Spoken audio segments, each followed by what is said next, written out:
Hola, ¿cómo les va? Buenas noches, perdón la demora, estaba trabajando de mamá, como todos los días. Y hoy tenemos a una invitada con la cual tengo mucha curiosidad de hablar. ¿Y por qué tengo mucha curiosidad de hablar? Con nuestra invitada de hoy en el ciclo Sexualidad y Amor Libres de Patriarcado. Porque vamos a hablar con Clara Tardo, la creadora de ESI para Adultes. Hola Mica, ¿cómo estás? Mica, quédate un ratito en el vivo que vamos a estar con Clara. ¿Y por qué tengo mucha curiosidad de hablar? Porque realmente siento que soy una persona adulta que no ha tenido educación sexual integral.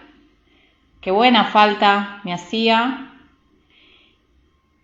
Y que Clara hoy puede contarnos, a ver, voy a pedirle que entre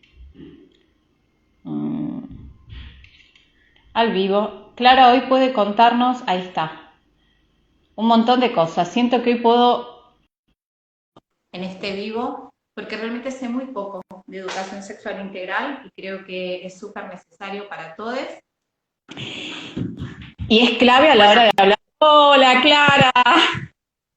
¿cómo estás? Bien, muy bien, gracias por acceder a esta charla. Bueno, primero un gusto conocerte y hablar con vos en Igualmente. vivo. Bueno, Micaela, que estuvo ahí conectándose recién, esperemos que esté un ratito.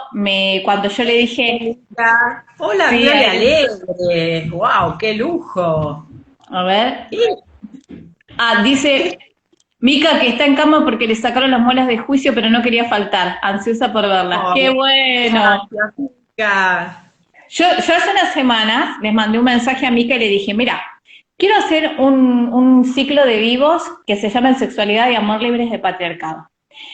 Y me tiró nombres de 4 o 5 compañeras y entre esos nombres me dijo, Clara Tardo, ESI para adultos. Yo dije, ¿qué es eso? ESI para adultos. ¿Con qué se ¿Qué, come? Claro, después, pensándolo bien, dije, ok, ¿qué es eso? Es justo lo que yo necesito, porque qué quiero, eh, Violeta? Le mando un beso a Dios, Violeta Alegre, que la admiro mucho y es una referente enorme, así que ahora que esté acá es un lujazo. También, Mica, toda. Viole es una de las personas con las cuales quiero hablar para que, a ver si se copa estar en uno de los vivos, porque me parece muy, muy importante su perspectiva. Así que después te voy a mandar un mensaje, Viole, y qué lindo la gente que está entrando, ¿no? Qué copado que esa gente esté que vas a hablar ahora un poquito. Entonces, digo, después dije, ok, ESI para adultos es algo que yo necesitaba y necesito, ¿por qué? Porque soy una de las personas que creció sin educación sexual integral, tengo 44 años, es decir, no tuve educación sexual integral ni en el jardín de infantes ni en la escuela. Hola, Jor, ¿cómo estás? Mi en la secundaria, y soy una persona que, como la mayoría de mi generación, fue aprendiendo a los ponchazos, algunas cosas bien, otras cosas muy mal, es decir, crecí con un montón de mitos y cosas con respecto a todo, ¿no? Y con muchísima desinformación, sobre todo, o información muy a trasmano, muy incompleta, muy sesgada o muy errónea. Entonces, Ujú. ¿cómo fue que a vos se te ocurrió? Primero me gustaría que te presentes y nos cuentes quién sos y cómo llegaste a la idea de ESI para adultos. Bueno, muchas gracias por invitarme.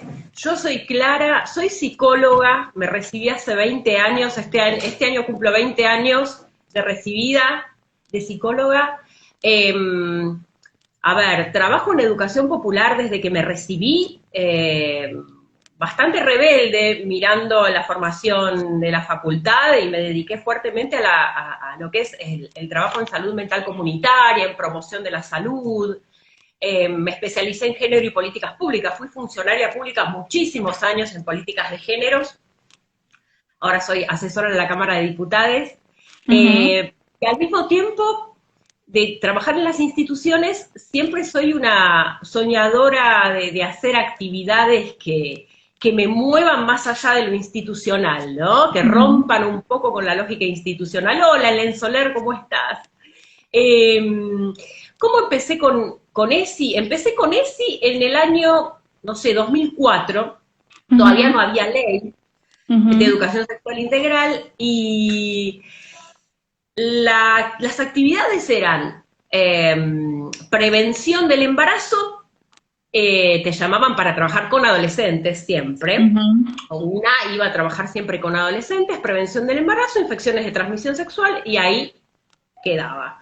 Ujú. Después fui residente de Educación y Promoción para la Salud en el Hospital Durán, Ajá.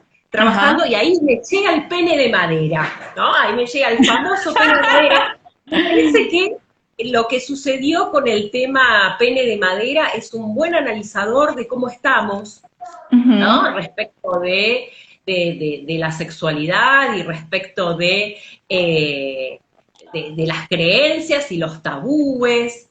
Soy feminista, hoy me defino más como transfeminista, Ujú. cyborg, absolutamente en esa posición. Y trabajando con jóvenes y entendiendo que históricamente los jóvenes y las infancias son un poco bastión del control social de los adultos, empecé a pensar que tanto trabajar con ciertas formas de sexualidad, ¿no? Muy, muy desde la prevención de la patología con los jóvenes y adolescentes, eh, es un modo de control también, ¿no? Ujú. Porque empezamos a trabajar con los jóvenes y nunca nos preguntamos cómo fue nuestra sexualidad. Yo nací en la década del 70, igual que vos, fui a un colegio de monjas, me pasaban el grito silencioso, que no tenía que usar preservativo porque se filtraba el VIH, una cantidad de información errónea y espantosa. Y como siempre fui muy rebelde, bueno, pensaba, ya de muy jovencita pensaba otras cosas. Y bueno, fuertemente trabajando toda la vida con jóvenes, hasta que en los últimos años la ESI se transforma, ¿no? En ley desde el año 2010, la 26485, y empezamos a trabajar más con adultos, pero en el sentido de incorporar la perspectiva de género a la pedagogía, o la ESI a la pedagogía. ¿Con qué me encuentro con los adultos? Con los varones, primero con binariedad siempre, Ujú. siempre, con los varones en silencio, y con muchas feminidades, con muchas mujeres que empiezan a contar que viven situaciones de violencia. Pero veía que nuestro tecnicismo y pedagogía para trabajar la ESI muchas veces dejaba por fuera la erótica, la Ujú. sexualidad, hablar de sexo. Entonces Ujú. soy psicóloga y formada en el psicoanálisis, hoy en el psicoanálisis postpatriarcal y bueno, con otras miradas, y formada en la idea de que si querés trabajar con otros, trabajate vos primero o trabajate en simultáneo, ¿no? Es como una premisa un poco de nuestro trabajo, sí. Digo, ¿por qué no llevar esta pregunta que nos hacemos les sí a un ámbito más popular, más de todes, ¿no? Entonces, mi hipótesis y mi lema es, para trabajar sexualidad con otros, sean hijes, sean alumnos, sean nosotros mismos, sean quienes sean, primero trabajate a vos mismo, ¿no? Y empiezo a hacer la pregunta que después se hizo hashtag mucho tiempo después, que es ¿qué educación sexual tuviste? ¿No? Porque me empecé a preguntar qué educación sexual tuve yo, ¿no? A mí un día me dieron un kit con preservativos, un pene de madera, un muy buen entrenamiento para hacer charlas de educación popular, pero jamás me preguntaron si me animaba, si tenía, ponerle el cuerpo, Violeta, tal cual, ¿no? Tenemos que ponerle el cuerpo a aquello que decimos, porque si no, están buenísimas los perfeccionamientos que vamos haciendo para leer, para incorporar estas temáticas, pero si no nos pasa por el cuerpo, si no nos pasa por la subjetividad, si no nos pasa por nuestras prácticas cotidianas, es muy difícil que podamos hacer algo de verdad. De verdad, Qué bueno lo que me no, estás contando de cómo cómo confluyeron tus distintas curiosidades en poder ver la educación sexual integral desde otra perspectiva, ¿no? Porque si no hubiera estado tu trabajo como sí, capaz si no hubiera llegado a esa pregunta, pero ¿qué me pasó a mí? ¿qué me ¿No? pasó a mí? Antes de ponerme acá a decirle a estas personas cómo tiene que ser, como que te permitió analizar hacia atrás. Exactamente. Y entonces empiezo a trabajar con el lema, ¿cómo es nuestra sexualidad, no? Para poder trabajar con otros, me trabajo, pongo el cuerpo, soy honesta, trato de tener un discurso lo más, no me gusta la palabra coherente, pero bueno, que vaya en relación con, si voy a transmitir, bueno, qué nos pasa en relación a los orgasmos, si vamos a hablar de disfrute, de infecciones de transmisión sexual, de corporalidades, necesito ponerle el cuerpo, necesito que me atraviese a mí, ¿no? Y abrir estas preguntas genera que otras personas también se vayan enganchando y me digan, bueno, es el paso primero.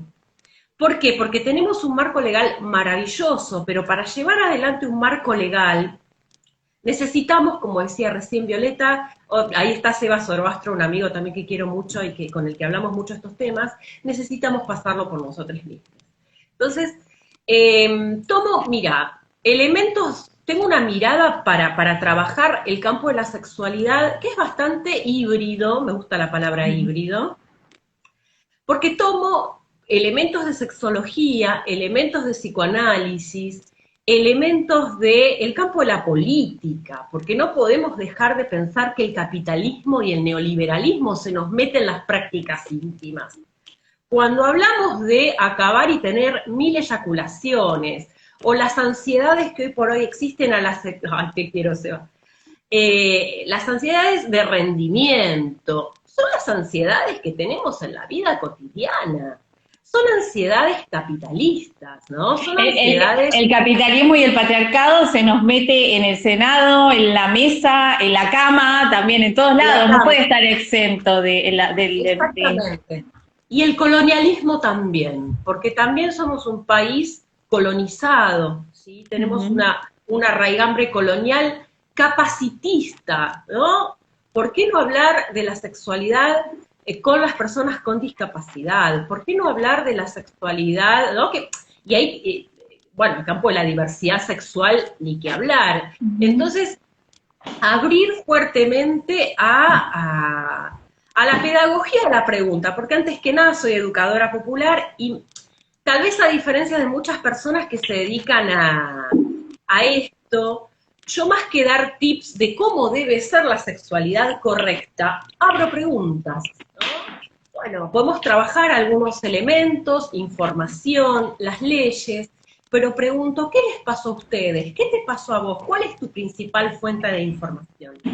¿Podés disfrutar en tu vida más allá de la sexualidad? Porque es muy difícil, si te cuesta disfrutar, esto lo escucho todo el tiempo en el consultorio, soy psicoanalista al mismo tiempo. Las personas que muchas veces tienen dificultades para disfrutar de la sexualidad, tienen dificultades para disfrutar de la vida en general, ¿no? La sexualidad no es algo que está por fuera de nuestra cotidianeidad.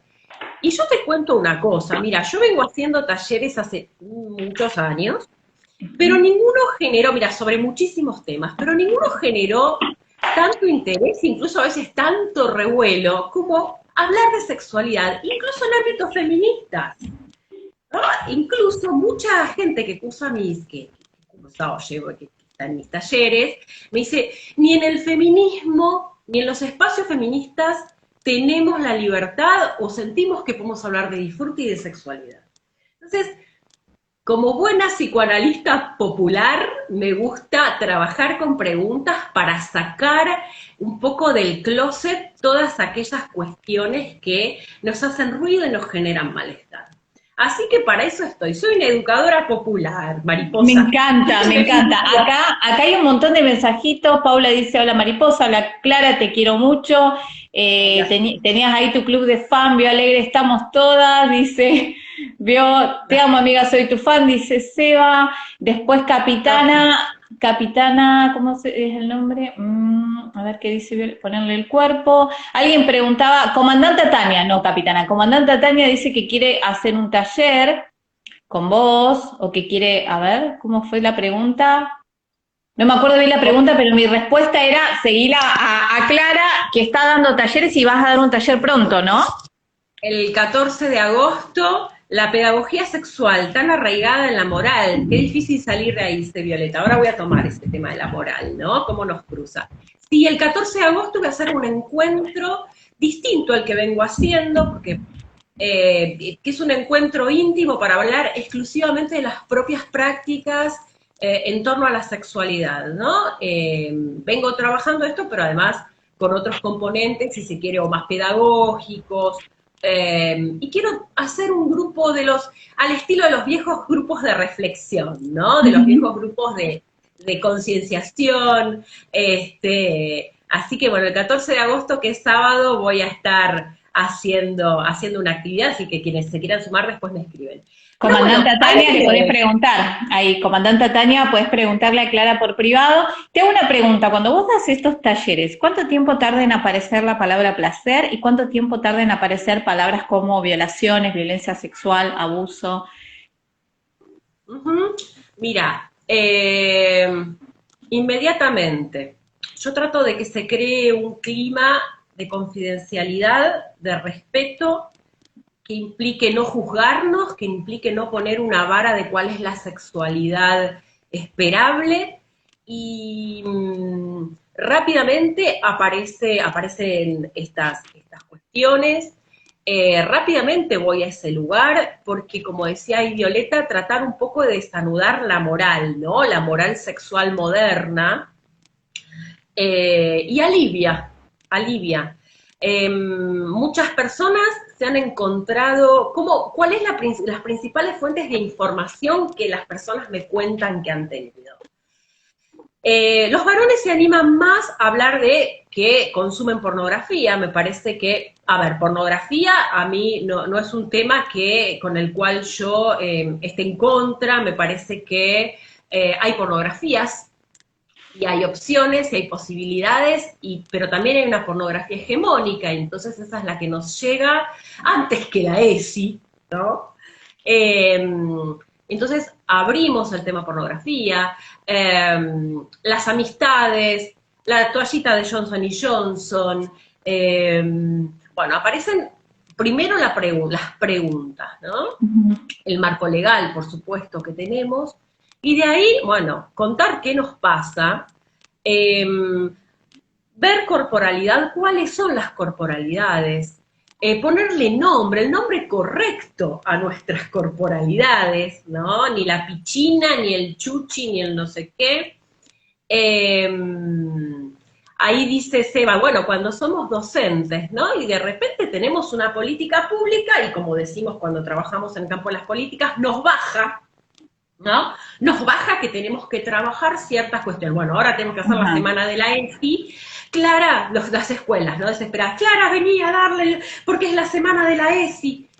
Que venga alguien. Y cuando das estas charlas, lo que es muy lindo cuando das, ¿por qué ESI para adultos? Porque cuando das estas charlas para les adolescentes, que les adolescentes la tienen re clara muchas veces, y ya te preguntan por vasectomía y tienen 16 años, en barrios del conurbano, las docentes, los docentes, les docentes, están ahí parando la oreja y te dicen, ay, qué interesante, ay, no había escuchado, ay, ya.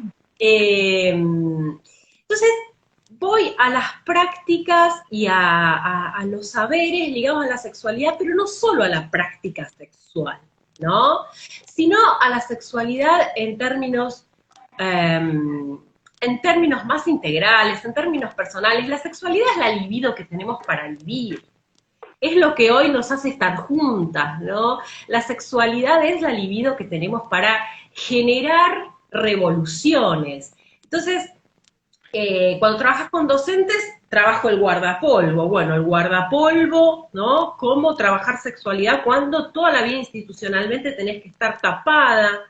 Hay un viejo contrato de las docentes de la década del 20, ¿no? Que no podían tomar helado en público, no podían caminar solas en la calle, no podían no mostrar su cuerpo. Entonces, con esa tradición contractual, que no tiene 120 millones de años, que todavía tiene sus huellas y sus cicatrices, estamos pidiendo que las personas compartan ESI con sus alumnos.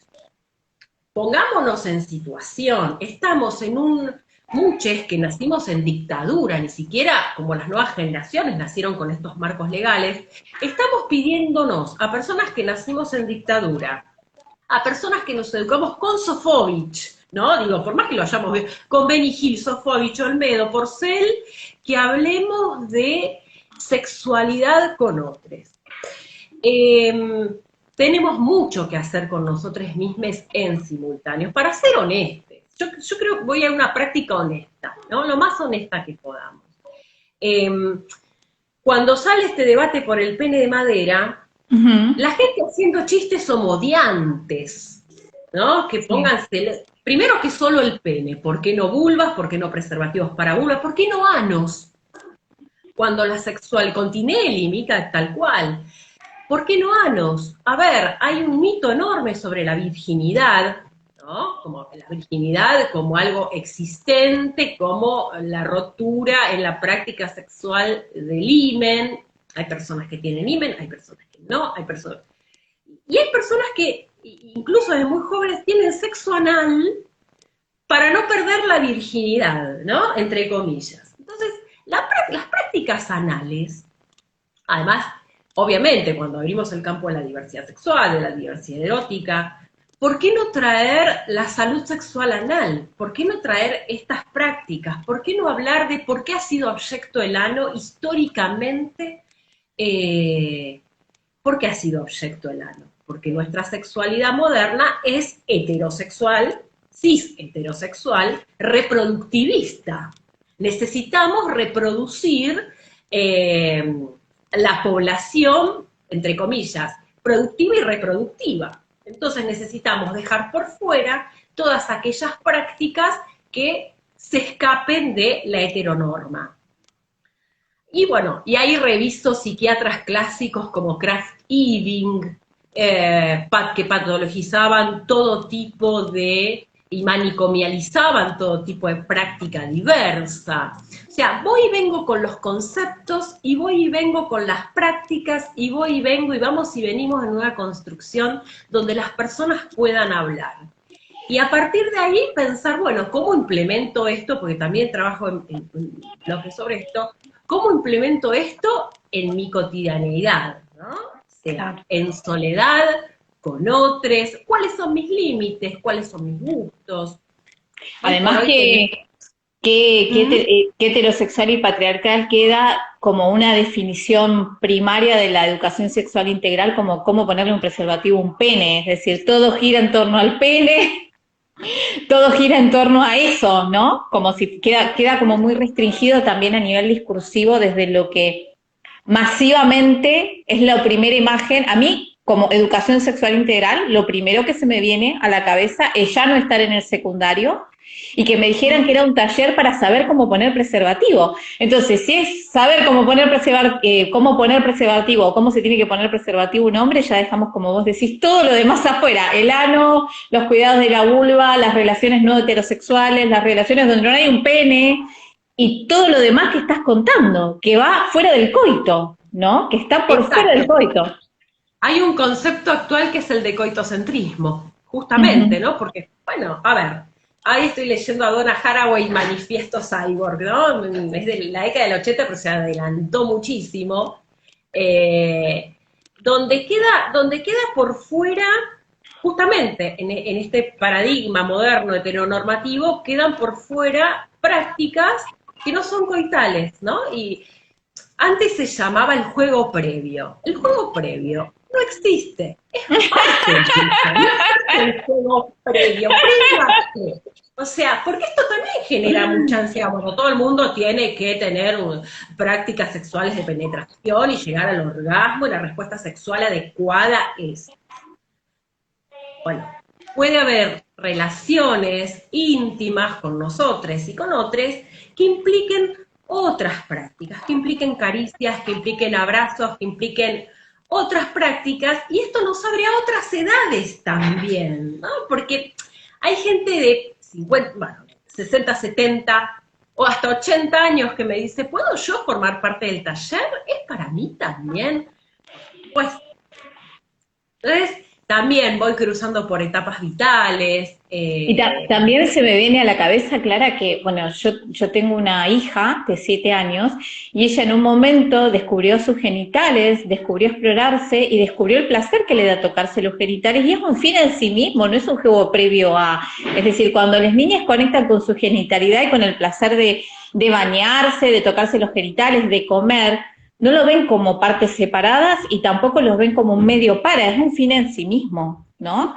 Digo, esto de juego previo nos ha tergiversado que el encuentro es un fin en sí mismo y que no necesariamente tiene que llevar ni al coito, ni a la penetración, ni a la eyaculación, ni nada por el estilo. Mira, yo el otro día lo hablaba con otra persona también que me entrevistaba, lo que veo hoy es que hay varios paradigmas cruzados en nuestras subjetividades y tenemos que pensar a la gente en situación, por supuesto. Todos tenemos una clase social, un color, un género, vivimos en un determinado barrio, ¿no? Tenemos una determinada historia, tenemos una determinada generación, una capacidad o discapacidad, o lo que sea. Somos diversos en términos sexogenéricos. Yo creo que nos atraviesan un par de paradigmas en el campo de la sexualidad que tienen que ver, por un lado, cuestiones ligadas a la represión, a la vieja represión que estudiaba en la Facultad de Psicología. Sí, todavía hay represión respecto a la sexualidad, todavía hay una connotación, como decía Violeta, moral. Absolutamente moralizante y desmoralizante, porque en definitiva es pura pasión triste, ¿no? Y por otro lado, al mismo tiempo, lo que se puede leer como mayores grados de libertad es una trampa. ¿Por qué? Porque ahí tomo a Byung-Chul Han, me gusta mucho, para entender un poco algunas cuestiones del neoliberalismo y la intimidad, porque cruzo todo el tiempo intimidad con política, donde tenemos, por otro lado, sobreinformación, influencers permanentes con hacia así, hacia acá, toca allá, comprate este producto, vestite de tal manera, cómo ser multiorgásmica, cómo... donde aparecen una cantidad de presiones, de rendimiento y de exigencias, donde parece que hay una desregulación neoliberal de la sexualidad, ¿no? En el sentido en que tenemos que rendir y ser de una determinada manera que genera tanta ansiedad y tanta angustia a la hora de no rendir de esa manera, que también es necesario. Es lo que decías al principio, ¿no? Nos comentabas del patriarcado y el capitalismo con una cuestión exitista metiéndose en la sexualidad, ¿no? Como si fuera cuantitativo, ¿no? Como que pasa a ser cuantitativo y no cualitativo y sin respetar estas individualidades de las que hablas, ¿no? Los momentos, las etapas de la vida. Ellen dice el mercado en la sexualidad. El mercado en la sexualidad, absolutamente. O sea, nuestra subjetividad es una subjetividad situada y política. Entonces, no puedo hablar de deseo al estilo lacaniano, digamos, como me enseñaron en la facultad, si no lo pienso situado, si no lo pienso ligado al sistema económico, productivo y cultural en el que estoy inmersa. Quien crea que está por fuera de eso, me parece un acto de soberbia absoluto. Nadie está por fuera de esos cánones y es un esfuerzo muy grande. Sí, ¿implica sudar la gota, trabajarse a un emisme? Sí, pero me parece que es una buena inversión y que es algo del orden de la honestidad con un emisme, ¿no? Si voy a transmitir algo a alguien, necesito ser honesta con qué me pasa a mí. Ejemplo, uso del preservativo. Yo hice una charla en Salud Mental para Todos, que era un programa que tenía el año pasado, sobre el uso del preservativo. Tanto pene de madera, está genial que sepamos cómo se pone el preservativo. Ahora, ¿por qué no se usa el preservativo? ¿Por falta de información? Y ahí es otra de las preguntas que yo tengo. Con información sola, amigues, no basta. Es necesaria, pero no suficiente. Muchas personas saben saben cómo se pone el preservativo, pero no lo usan. Mira, yo trabajé cuando era residente en consultoría de VIH, ¿no? En consultorio para testeo de VIH. Muchas personas venían, se acercaban a hacerse el test, tuvimos una charla previa, y me decían, yo sé cómo se pone un preservativo, yo tengo la información, pero no puedo, pero me cuesta, pero no me gusta. Te voy a contar una situación en el consultorio de VIH de aquella época, Hospital Durán. Llega una chica, un lunes, una chica adolescente, a hacerse el test de VIH. Y bueno, le pregunto, bueno, ¿qué te trae por acá? ¿Conoces el uso del preservativo? ¿Cómo se pone? Una ahí con el pene de madera, todos los preservativos para dar la clase correspondiente, porque suponemos que dando una clase, inmediatamente las personas van a incorporar las prácticas, ¿no? Se necesita ese orientada a los cuidados de mi casa.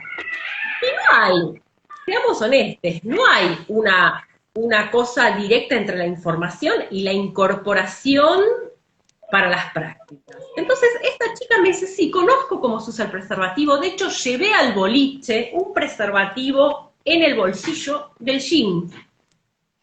Y no lo usé, no lo saqué, porque el pibe con el que estaba iba a pensar que yo era una puta, si sacaba un preservativo.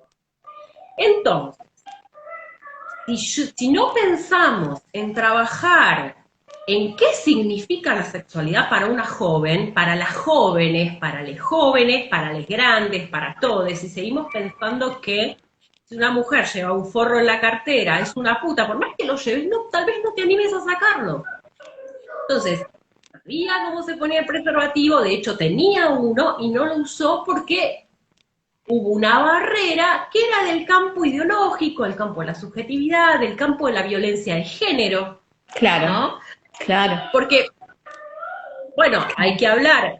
A ver, en general cuando trabajamos es si nos vamos de, bueno, la incorporación técnica a la perspectiva de género en los programas. Yo trabajo eso también hace un montón. Hoy por hoy no es lo que más me entretiene hacer. También yo soy una mujer que se aburre fácil, debo decirlo, y siempre estoy buscando nuevos desafíos. Tenemos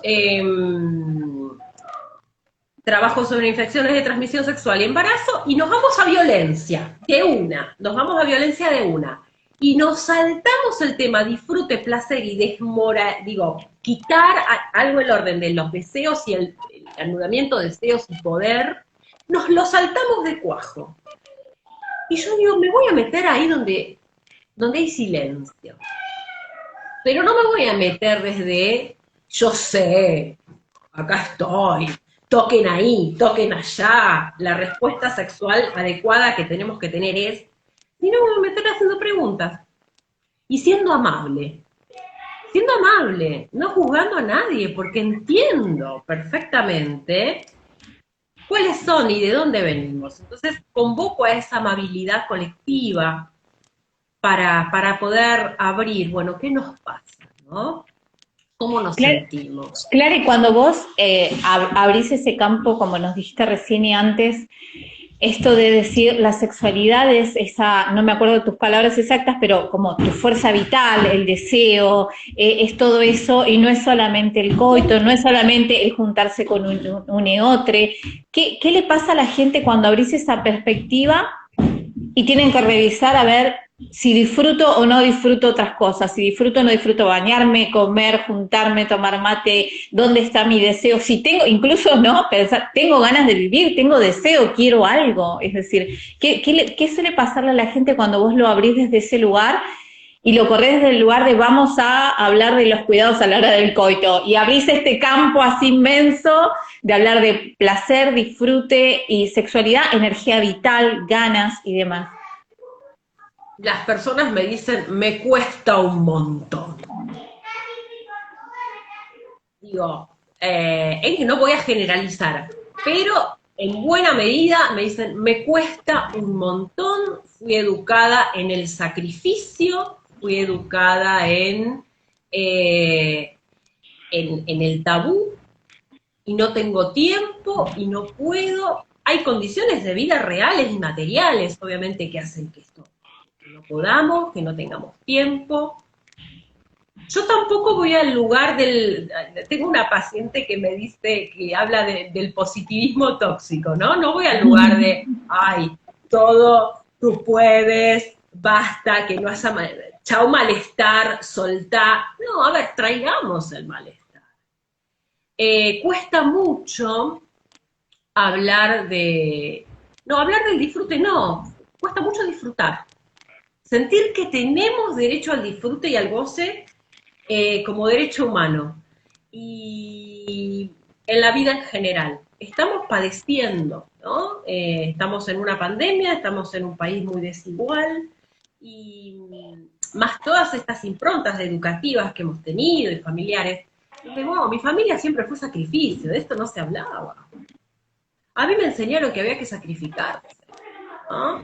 Y también la Bueno, sexualidad dentro de un contexto, ¿no? Porque la mayoría hemos aprendido la sexualidad dentro de una pareja, o dentro de un matrimonio, o con fines reproductivos, o por ejemplo, a nosotros la imposición de la sexualidad por la satisfacción del otro, ¿no? Es decir, esa cosa yo la escuchaba mucho de niña, ¿no? Bueno, pero el hombre tiene sus necesidades y la mujer tiene la obligación de satisfacerlo, ¿no? Yo recuerdo esos discursos de haberlos escuchado de niña con respecto a, bueno, tu rol es satisfacer su deseo, tu deseo no existe, ni por sí ni por no, y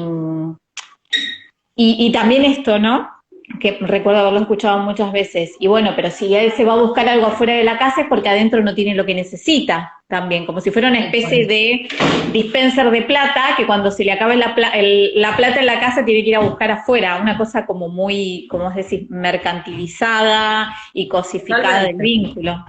Ahí estás trayendo la perspectiva de género para pensar. Si tenemos este armado subjetivo, ¿cómo tenemos hoy por hoy que trabajar con otros la sexualidad? ¿No? Y ahí dicen el tema de la culpa, la vergüenza, tiene género también, ¿no? Tiene género. Es distinta la impronta y la moral sexual para los distintos géneros. Sí, totalmente. También tenemos que trabajar fuertemente esto, ¿no? Cuando se habla del concepto de brecha orgásmica en las que las mujeres heterosis son las que menos disfrutan en la sexualidad, justamente porque el mito mujer-madre ha expropiado históricamente a las mujeres de la posibilidad de ser sujetas desde antes. El cuerpo femenino es históricamente del Estado, del marido y del médico, no nuestro.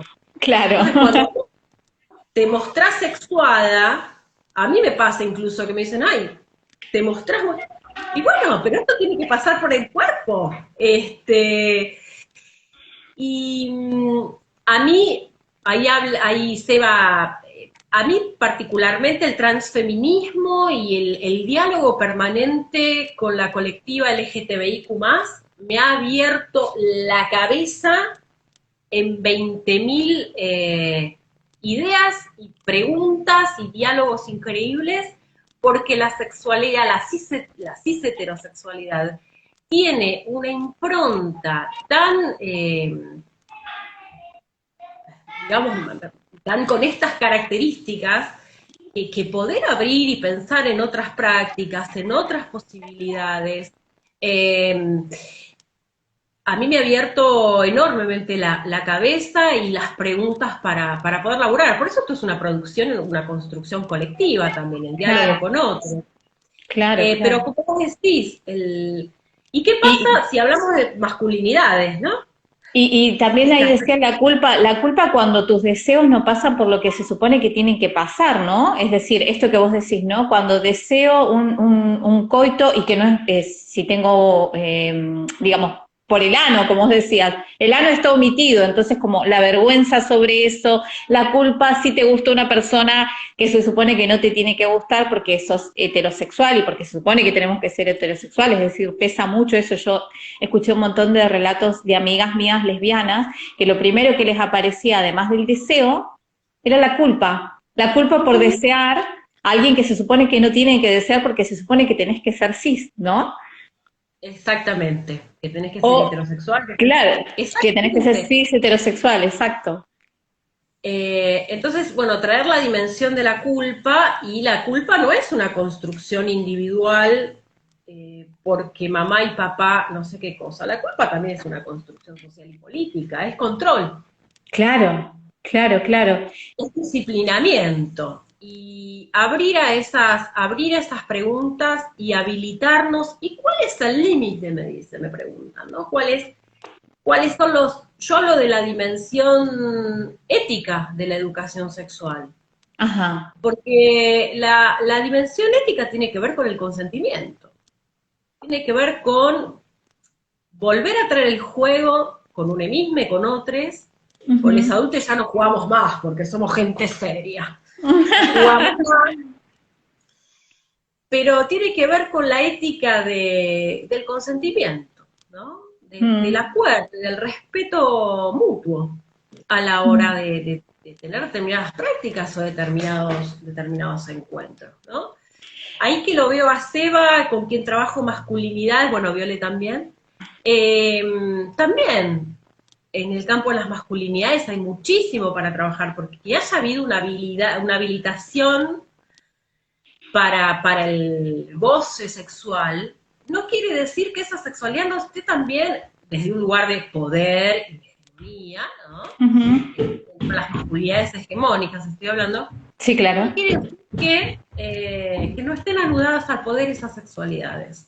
Sí. Y a restricciones también, ¿no? Porque se me ocurre algo que es un clásico, que es esto de poder en un vínculo cis heterosexual o en un vínculo heterosexual al varón poder que pueda ser estimulado su ano, por ejemplo. Es algo como súper prohibitivo porque no se lo entiende como parte de la masculinidad, ¿no? Esa es como una súper restricción al goce y al placer. Y la idea de potencia permanente, y esta idea de la animalización de la sexualidad masculina, ¿no? La manada. Son seres sin deseo los varones. Hay una paradoja gigante que siempre pensé, que es cómo puede ser que la masculinidad sea la subjetividad que puede dominar al mundo porque puede dominarse a sí mismo, pero la sexualidad no la puede dominar.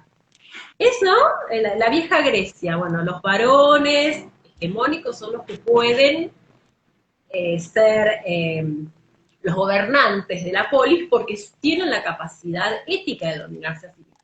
Ahora, el sexo son animales. O sea, me parece que hay que abrir fuertemente todas estas interrogaciones. Y cuando hablo del campo, abrimos el campo de las diversidades en diálogo, es la legitimidad del disfrute en el campo de la diversidad, ¿no? No reducir a las personas al sexo, ¿no? Hablo mucho con mis compañeras, no quiero hablar por ellas, ni por ellas, ¿no? Pero cuando hablo con mis compañeras y amigas trabas, me cuentan esto, de ser reducidas permanentemente al objeto, entre comillas, sexual.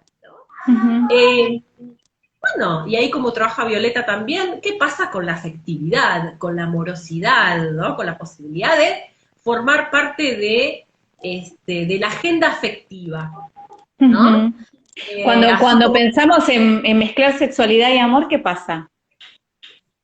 Cuando pensamos en mezclar sexualidad y amor, me parece que ahí hay preguntas. ¿Cómo son los contratos que queremos hoy? ¿No? Me gusta mucho Sid Basalo con su planteo sobre el terror poliamoroso, que dice, bueno, no se trata de sumar gente como en el supermercado, se trata de desmontar el sistema monógamo. Y el sistema monógamo es el sistema de amor romántico, ¿no? Entonces, tiene que ver con generar lazos desde un lugar humanizante, si se quiere. Hay que ver qué es lo humano hoy por hoy, como lo claro. Buena pregunta. Respeto por los derechos de las personas, ¿no? Y como opciones vitales, porque históricamente hay jerarquías de quiénes son emparejables y quiénes no. Para ser emparejable tenés que ser linda, joven, casadera. Claro. Y el muchacho proveedor. Después otras posibilidades no existen otras posibilidades de encuentro con otros ni de amorosidad entre personas. Entonces, y qué importante esto que vos dijiste hace rato, ¿no? El diálogo y el consentimiento, sobre todo. El consentimiento, bueno, aunque es verdad que muchas veces el consentimiento está viciado y condicionado por lo cultural. Muchas veces decimos que sea cosas que no queremos, en realidad, ¿viste? Me ha pasado a través de mi historia haber dicho muchas veces que sí a cosas que no quería, pero sentía que debía, ¿no? O no he hecho cosas que quería o que me hubieran hecho bien, viciada por lo cultural, como la anécdota que contabas vos de este adolescente, es decir, llevó el preservativo, sabía cómo usarlo, sabía que se podía cuidar, pero dijo, no, no lo hago porque pueden decir tal y tal cosa, ¿no? van a pensar que soy una Claro, puta. Y esto hoy claro, tiene eficacia. Sigue teniendo efectividad simbólica para muchas personas.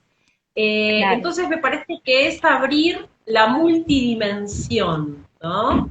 Es una dimensión política, es una dimensión singular y al mismo tiempo creo que hay que trabajar con caja de herramientas, concepto de cajas de herramientas, tener la mayor cantidad de herramientas conceptuales posibles, pero la pregunta es la guía primera para trabajar, ¿no? Así que en esa estoy, en esa me embarqué y en esa me hace muy feliz también a mí, porque obviamente yo no estoy más allá absolutamente de nada. Y a Estoy vos, haciéndome Clara, ¿qué te pasó con todo este proceso? Porque viste que cuando una da charlas, da talleres, comparte, pregunta, también, como vos decís, ¿no? Va el proceso individual. ¿A vos qué te pasó en este proceso de ESI para adultos? ¿Qué te pasa a vos? ¿Cómo lo sentís vos ahora en relación a la adolescente que fuiste? Eh, ¿Cómo sentís todo este cambio de los últimos, ponele, 10 años? En tu vida, en tu forma de concebir los vínculos, en tu forma de concebir la sexualidad y el amor. Mira, yo soy una laburanta de mí misma, de ir al colegio de monjas y de ser súper retraída y que cualquier expresión de extroversión fuera penalizada, a hoy yo he hecho una familia clásica, estuve 22 años casada. Cuando vos traes el tema del amor y la sexualidad, que no tiene nada de malo estar 22, 50 mil millones de años en pareja con alguien, ¿no? El punto es cómo. Esto que dice la Claro. bajadera. El tema es, no es que hay que desmontarlo todo, hay que desmontar aquello que es injusto, que es patriarcal, que nos hace sufrir, ¿no? No hay que desmontarlo todo. Bueno, ¿qué desmontamos? Y cuando cumplí 40 años, me dije a mí misma, mariposa, yo me voy a morir en algún momento y no voy a vivir que no haya querido vivir dentro de mis posibilidades. Una tiene toda la línea, está contextuada, está situada. Yo me voy a morir. ¿Voy a dejar de hacer lo que me gusta y lo que tengo ganas? ¿O me voy a ceñir a determinada forma de amar y de trabajar toda la vida? Fue una pregunta ética, Ajá. existencial. Aquí hay algo del orden de lo filosófico, ¿no? Uh-huh. Eh, y esta pregunta me la puedo hacer con otros. Y por eso mis amigues gays, trabas, eh, no binarias, son quienes más me han ayudado. Y también la pacatería. La pacatería me genera, he trabajado en lugares muy pacatos donde me han preguntado por qué tenés tatuajes y cosas por el estilo. También me genera mucha rebeldía. Te Pero empuja, la me empuja. Pero como buena, claro, como buena virginiana que soy, mi rebeldía es con los libros, viste, con las bibliotecas y ahí armo. Y es popular, es bien popular, es con otros. Y sí, en un momento me pregunté cuán coherente soy entre lo que digo y lo que hago, Uh-huh. ¿no? Cuando transmito, cuando digo, esto yo en mi vida lo hago. ¿Qué me pasa a mí, no? Entonces, y para adultos también es una manera de ser honesta conmigo misma. Eh, y bueno, aquí estamos, aquí estamos. En un tema que también es una urgencia social, porque si salió lo del pene de madera y el escándalo, eh, hay algo que decir acá, ¿no? Más que cancelar la discusión, bueno, abramos. ¿Por qué no un vegetal, amigues? Les voy a contar. ¿Por qué el pene de madera es tan grande? El pene de madera es más grande, digo, puede haber otros dispositivos más copados que el pene de madera. El pene de madera es grande para mostrar que el preservativo se puede adaptar a muchos tamaños y no se No se rompe. rompe. Eh, ¿Por qué no un vegetal? Primero que anatómicamente no se asemeja a las corporalidades, y al mismo tiempo quienes pateamos el barrio con el kit, con los preservativos, con los penes, con las vulvas y con todo, necesitamos elementos que luego podamos guardar y que podamos utilizar muchas veces. Que dure más de 15 días, vale. Como el pepino te dura 15 días.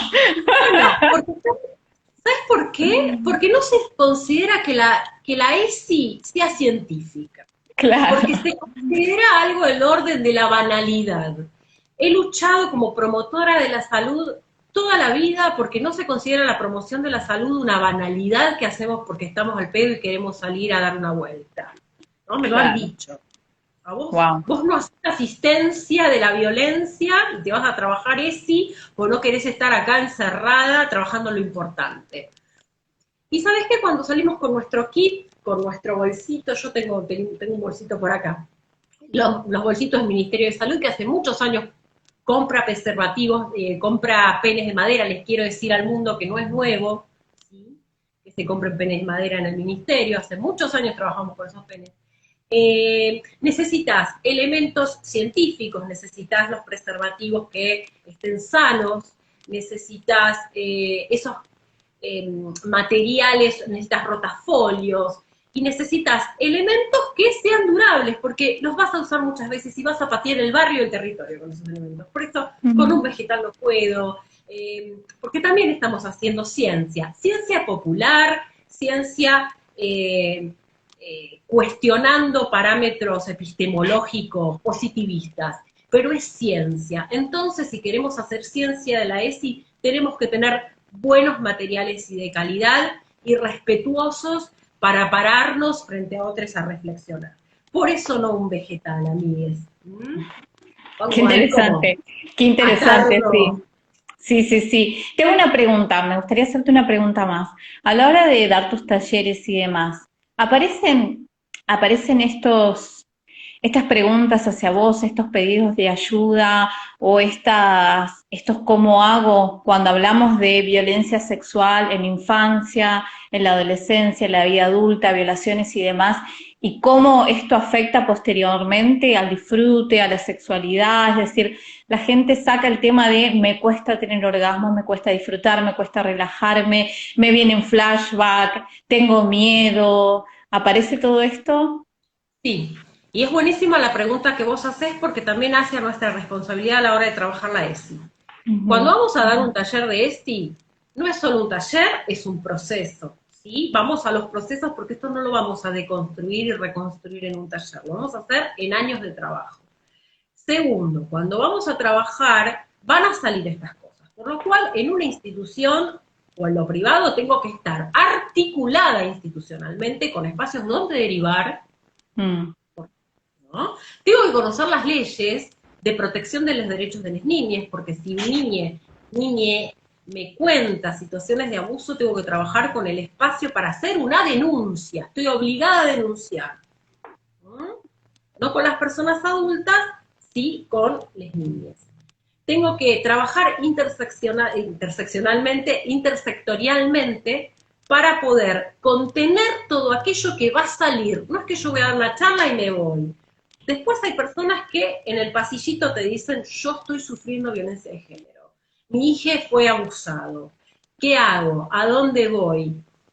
Entonces ahí necesitamos tener, trabajes en el ámbito privado, en el público o en una empresa. Necesitamos tener protocolos de trabajo intersectoriales para poder establecer una red. Y me ha pasado y he tenido la experiencia agradable y una buena experiencia de tener muy en claro institucionalmente que nosotras, las que salíamos al territorio, teníamos la obligación de hacer accesible la llegada de las personas a segundos o terceros niveles de asistencia a la hora de detectar una determinada situación de violencia.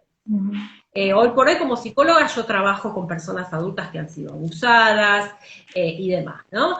Pero esto es una obligación, ¿no? Que tenemos que tener, que no, voy a ir al taller, se está, me voy a mi casa. No, Claro, tenemos que, lo mismo que cuando las personas, digo, acá no en el campo de la violencia ni de la patología, pero las personas se te acercan y te dicen, bueno, estoy haciendo una transición en relación a mi género, o tengo algunas preguntas, bueno, poder también tener en la cabeza y en los dispositivos espacios de mayor intimidad o grupos y demás para que las personas puedan acudir, o grupos de pares, para que las personas puedan acudir para seguir trabajando estas temáticas. De hecho, me pasó 1000 veces y he tenido muy buenas experiencias trabajando de esta manera, ¿no? De una manera en la cual hay una sinergia institucional. Las qué que bueno, salen al barrio, las qué que bueno. hablan de que viven situaciones de violencia, van a los grupos después, y después de repente siguen en tu taller de ESI, pero al mismo tiempo están yendo a los grupos, y al mismo tiempo los jóvenes yendo al grupo, los grupos que habíamos armado en su momento para pibis LGTBIQ+, y se van armando movidas súper integrales donde cada quien se especializa, digamos, y en el mejor de los casos nos comunicamos para poder seguir trabajando, ¿no? Sobre determinadas situaciones y demás. Qué Pero bueno. esto me Acá parece Ellen central. dice, Ellen Soler dice, tan importante esa responsabilidad y la importancia del trabajo en red, absolutamente, qué importante lo que decís a la hora de estar trabajando educación sexual integral, ¿no? Porque, viste que vos al principio decías esto de cómo se nos muestra a través de los medios de comunicación, de las cosas que aprendimos cómo debe ser la sexualidad, y una de las cosas que no o que prácticamente no se incluye dentro de todo lo que hemos consumido en relación a la sexualidad, es la posibilidad de que estés teniendo un encuentro sexual y tengas un flashback, por ejemplo, o de que haya algo que te moleste porque quizás no es violento en sí mismo, pero está relacionado a una experiencia traumática. Digo, todo esto no aparece en el imaginario de lo que es la sexualidad. Para que acabo de tener un recuerdo, para que no me gusta que me acaricies en tal lugar, porque eso no aparece, es como que, Me ha pasado. ¿no? Mira, te cuento, trabajando hace muchos años en un espacio comunitario con mujeres de los barrios, una señora de alrededor de 70 años en un taller manifiesta que se da cuenta que fue violada toda su vida por el marido. Wow. Que ninguna de las relaciones que tuvo fueron consentidas, ¿no? Entonces, bueno, cuando escuchás esto, obviamente que se acompaña, pero es necesario tener espacios, puede continuar en el espacio grupal o en distintos espacios para acompañar lo que esta persona desee ser acompañada, ¿no? Por supuesto. Por eso no es soplar y hacer botella, hay que Claro, tener no. mucha responsabilidad y tenemos que formarnos y esto de, bueno, salimos a Mansalva a hacer talleres, armemos institución a la hora de armar los dispositivos territoriales, armemos institución que aloje y reciba amorosamente, porque pensamos en primeros, segundos y terceros niveles de atención. Yo tengo el sistema sanitario en la cabeza, ¿no? Como para poder trabajar estas cuestiones. Claro. Así que, Paula Rojas por dice tremendo, yo también coincido que fuerte de haber sido que fuerte para la mujer darse cuenta de esto, ¿no? Pero como vos bien hablás de esto de lo comunitario, es decir, solamente lo pudo ver en base a escuchar otra experiencia, otra perspectiva, otra postura, en base a estar en un taller, ¿no? Porque por ahí, si no te hablan de consentimiento, si no te hablan de que vos también tenés que desearlo, que es como que no lo podés ver, está tan incorporado que eso es así, sí. que a veces a través de la palabra de un otro, de una otra, de un otro, podés caer en esa realidad, ¿no? Que pudo, por suerte que la Vas pudo expresar además. visibilizándola. Claro. Sí, y era un espacio comunitario que estaba institucionalizado, que implicaba un trabajo cotidiano todas las semanas. También otras experiencias de hacer talleres y que mujeres grandes, sacás la vulva, ¿no? La vulva de tela o la de goma espuma que teníamos, lo que cuesta conseguir una vulva para dar los talleres. Y que una señora grande, dijera, yo nunca había visto, no tenía, señora que era abuela, había pasado por el sistema de salud, había parido, no conocía su vulva. Entonces, Claro. bueno, ¿queda en un taller y se muere ahí? No, hay una responsabilidad de poder abrir y ofrecer espacios distintos a las personas que tengan ganas de seguir preguntándose, y un taller no, son procesos de trabajo a mediano y largo plazo, porque esto que se ha construido en nuestras vidas, se ha construido con tantos años de insistencia y performance, que no lo vamos a desandar en un taller. Claro, Vamos a totalmente. desandar en procesos.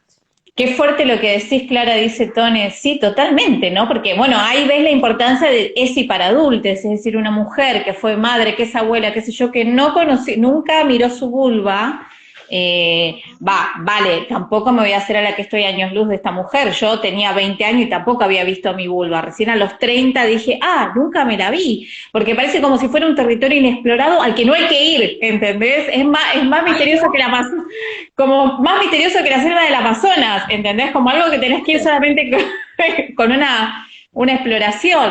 A mí me lo Porque a mí, enseñaron así, ¿no? Me sí, lo enseñaron así, como algo lejano y que además sucio, porque yo recuerdo desde niña y adolescente que tiene olor a pescado, decir un montón de hombres decir es un asco, es decir, como muy estigmatizada la vulva con respecto al olor, a la forma y todo eso, ¿no? Eh, así a ver, es. dice alguien acá, qué fuerte lo que decís, Clara, importante, a más no poder, soy docente y saben que esta carencia de saber en serio en las aulas hace estragos. Totalmente. Pensaba en esto que vos decías y, bueno, tiene un sentido por el cual no conocemos nuestros cuerpos. El sentido es que no sean nuestros porque en la modernidad eran elementos reproductivos y de control poblacional. Cuerpo con vulva, cuerpo del Estado, del marido y del médico. Claro, Eh, claro. entonces, tiene un sentido por el cual no conocemos nuestros cuerpos y las personas con pene con un conocimiento limitado, donde el pene es todo, También, ¿no? claro. Y con poca pregunta, los varones Y, con poca pregunta. y donde el ano está prohibido, porque esto salió también muy fuertemente en esto que vos decís del pene de madera, ¿no? Creo que vos subiste una captura de pantalla, fuiste vos, sobre esto que alguien Sí, hace un comentario y el comentario abajo es súper ¿qué homodiante. ruido te hizo? ¿Qué ruido te está temblando el culo? A ver, vamos, gente. Me parece que nosotros que estamos en estos temas podemos entre nosotros comentar y decir cómo puede ser, pero esto hablamos con mis amigas muchas veces, que bueno, esto es lo común, ¿no? Esto es lo que sucede. Incluso ayer en un programa de radio hablaba de los dichos de Viviana Canosa en relación a su hija y que ella le iba a dar educación sexual porque ella es la que mejor conoce a su hija. ¿Quién dijo que somos dueños de les hijes, no? Y hay un interés superior que tiene que ver con los derechos de las personas, con los derechos humanos, que hace que estemos obligados a trabajar desde las políticas públicas con educación sexual integral. Claro, Eh, totalmente. así que, Aparte, qué importante es para lo que le hablábamos hace rato, ¿no? Para la detección de casos de violencia sexual y sobre todo para la detección de violencia sexual intrafamiliar. Porque si estamos hablando que la enseñanza, como dice Canosa, es decir, ella está diciendo, yo, claro, madre, le voy a enseñar a mi hija. No, tiene que intervenir una persona desde afuera a enseñarle sí, elementos que vos no estás capacitada para enseñarle. Y además, digo, la ESI trabaja directamente con esa posibilidad, exactamente. ¿no? Directamente con Mira, esa posibilidad. con preguntas que por ahí les pibis, o les pibis no solo, las personas en general no pueden manifestar en sus ámbitos familiares y las pueden manifestar en los grupos, ¿no? Claro, Eh, transiciones genéricas, ganas de tener disfrute y no lo tenés, y un montón de preguntas pueden circular por allí, ¿no? Despatologizar la sexualidad, ¿no? Despatologizar quiere decir ponerla en un campo de complejización con el disfrute y distintas barreras para ello y distintos malestares de los cuales hay que hablar. Claro, Es un tema muy multidimensional, pero es súper apasionante y es la libido que mueve. La libido me que mueve. encanta, Construcción de me vida, decía encanta. Freud. Me encanta lo que decís y estoy completamente de acuerdo en tu mirada de cómo les amigues no binarias, trans, trabas, género fluido y les amigues, a mí como mujer cis heterosexual, mis amigas lesbianas, mis amigas, me han abierto un montón el campo de la sexualidad porque si no es muy difícil para una sacarlo del binarismo, sacarlo de determinada programación que tiene que ver con el me acuerdo la primera vez de hablar con amigos gay, que fueron como los primeros amigos que tuve que no eran cis heterosexuales, y yo decía, esperá, ¿cómo se hace si no hay una vulva y un pene, no? Porque en mi cabeza binaria, cis heterosexual, así era la sexualidad. Y empecé a oír de todas estas cosas que después se fueron ampliando en mi concepción de la sexualidad con los años y más con los últimos años con el transfeminismo. Y este concepto que vos nos traes de la sexualidad, no solamente como el coito, del deseo, del disfrute, de lo antes llamado juego previo, de cómo las caricias eran parte, de cómo no solamente se disfrutaba por los genitales y por la parte de adelante, y cómo los hombros, los pies, las manos, es decir, empieza como que al principio el panorama era así de chiquito, ¿no?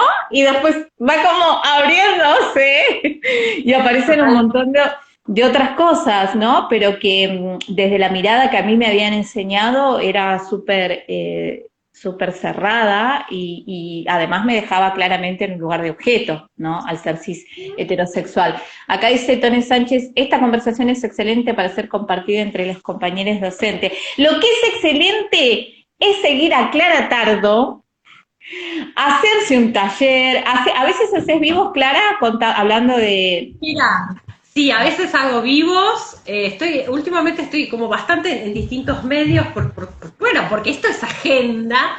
En Clara Atardo con 2T YouTube hay como 20.000 charlas charlas de educación popular virtuales, también con compañeros que han acompañado desde, bueno, con Seba Zoroastro, Débora Tajer, Violeta Alegre, colegas hablando de estas temáticas, con Alexa Kremer, que es otra compañera enorme, ¿no? Discutiendo y hablando de estas cuestiones, me pueden seguir en vivo y bueno, en los talleres hago el 14 de agosto un taller. Me encanta porque, Clara, te veo dos caras, la cara de Clara que habla de sí para adultos y te sale la cara de sí también, de psicóloga, porque cada vez que cuento algo me mirás con cara de psicóloga.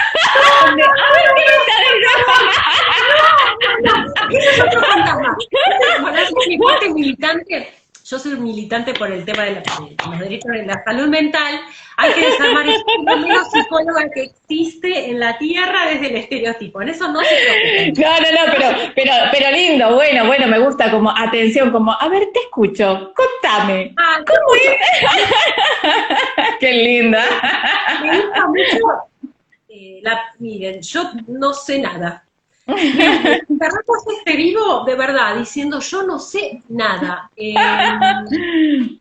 Y mientras menos sepa mejor, más voy a poder escuchar lo que las personas traen. Una es una educadora popular, un canal de facilitación para que las personas puedan hablar y puedan ser más libres. Así que de eso trabajo y espero morirme haciendo esto. Clara, si vos tuvieras que recomendarle a una persona un primer libro para acercarse a la ESI, para una persona adulta, si una persona adulta dice, me quiero comprar un libro que hable de ESI, ¿cuál recomendarías? Como un primer pantallazo, un primer acercamiento, que hable más o menos de la perspectiva que vos tenés, ¿no? Que está multidimensional. Uh-huh. Bueno, desde una perspectiva tan multidimensional te diría que te tenés que comprar varios libros. Porque muchas veces estamos tan compartimentados, la ciencia positivista nos ha compartimentado tanto que los sexólogos hablan de práctica sexual, los filósofos del disfrute o no disfrute, los políticos de las políticas. Yo recomendaría, me gusta mucho para Brigitte Basalo, para hablar sobre poliamor. Me gusta mucho algunos sexólogos que están dando vuelta en las redes, me gustan algunos, y ahora no tengo como los nombres, pero para hablar de prácticas sexuales están buenos, ¿no? Con la información, hay una ginecóloga, que ahora no recuerdo el nombre, que me gusta mucho, Florencia, Flor, no me acuerdo cuánto,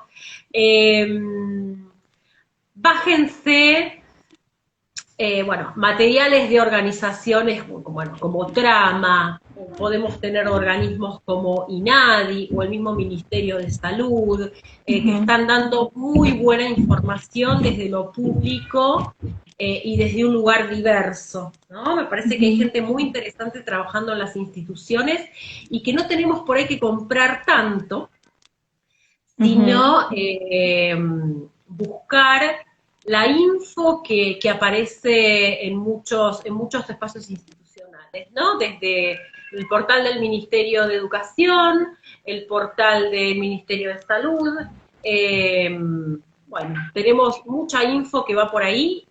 Yo tengo algunos libros ahí que recomendar. Cuando hicimos en Pilar, tenemos un trabajo que se llama ¿Qué hacer?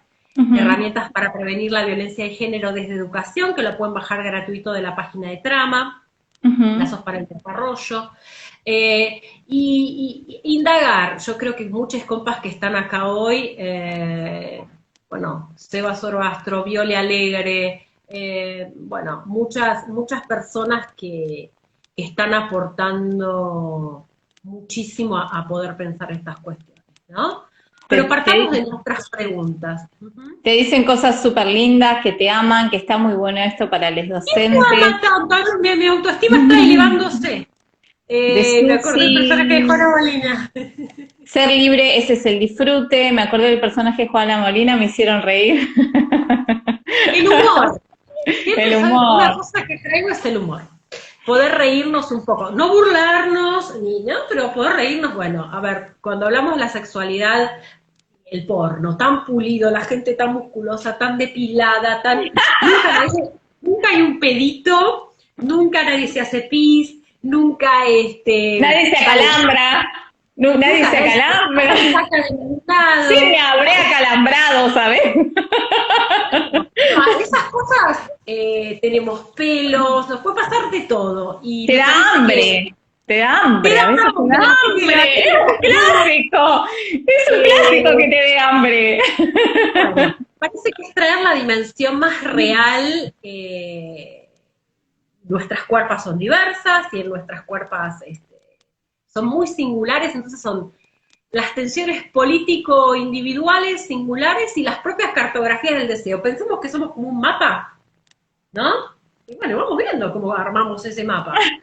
Me encanta. Este mapa del deseo. Pero es una responsabilidad muy grande para nosotros mismos y para con otros. Y si como profesionales queremos implementarlos en las instituciones, no es suficiente con el kit correspondiente, sino que hay que hacer un entramado institucional para poder abordar estas temáticas, y con la información sola no alcanza. Es fundamental y es central, pero tenemos que tener un enorme bagaje para poder hacer preguntas, y esas preguntas son las que muchas veces nos hacen temblar la subjetividad. Porque pararme con el pene de madera y poner un preservativo, ok, ahora, ¿lo uso?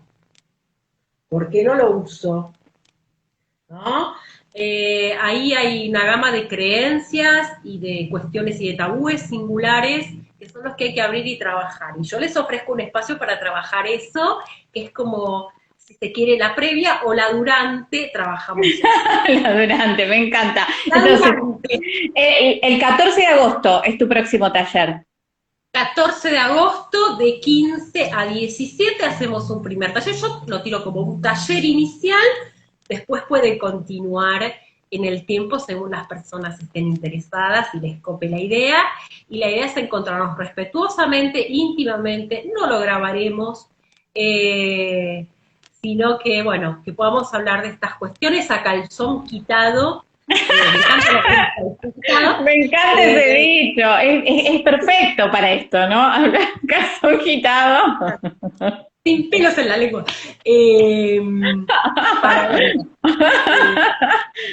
avanzar en esto, ¿no?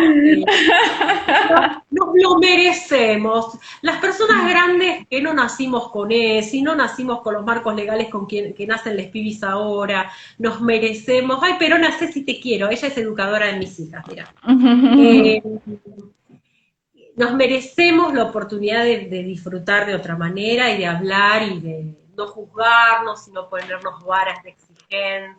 Y de que la sexualidad puede ser un espacio de diversión, como vos dijiste, de disfrute, de alegría, de juego, de exploración, ¿no? Sí.